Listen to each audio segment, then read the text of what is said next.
High রে, ঈদের সময় আইসা পড়ছে আর মার্কেট নিয়ে কোনো ঝামেলা হবে না সেটা তো হইতেই পারে না। প্রত্যেক বছরে যেটা হয় আর কি, কেউ না কেউ মারা যায় মার্কেটের জন্য।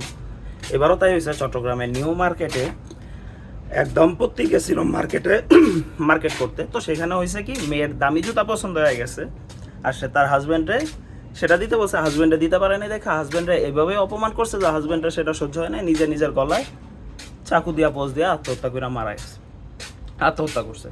তো এখন আমার কথা হইতেছে যে মেয়েটা যখন বিয়ে করছিল তার হাজব্যান্ডের সাথে, যখন সে সংসার করবেই, যখন বিয়েই করছিল, তখন সে কি জানতো না যে তার হাজব্যান্ডের ফাইন্যান্সিয়াল ক্ষমতা কতটুকু আছে?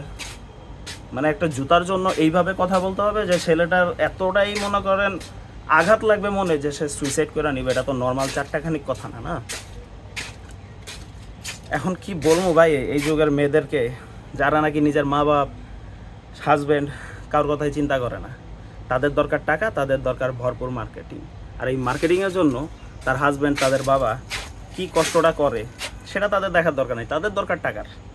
এটা আমি সবার জন্য বলতেছি না, কাউকার জন্য বলতেছি, কারণ প্রত্যেক বছরই তো দেখি যে মার্কেটিং নিয়ে কথা উঠে যে ভাই আপনার বাজেট কত, আমার বাজেট এত, আমার বাজেট অত। ভাই আমার কথা বলি, আমার যদি মনে করেন 2000 থেকে 2500 টাকার বাজেট হয় না, আমার জন্য বহুত হয়ে যায়। কারণ কি জানেন, এটা আমার নিজের খাইটটা পরিশ্রম করে এই জিনিসটা কামাই করতে হয়। আর মা বাপের দিলেও না, আগে ওই 1500 টাকা বা 2000 টাকা দিতে আমরা খুব খুশি হয়ে যেতাম। তার কারণ কি জানেন, আমরা জানি যে আমাদের বাপ মার কী কষ্ট হয়, এটা জানি দেখা আমরা এটা নিয়ে লাফালাফি করি না।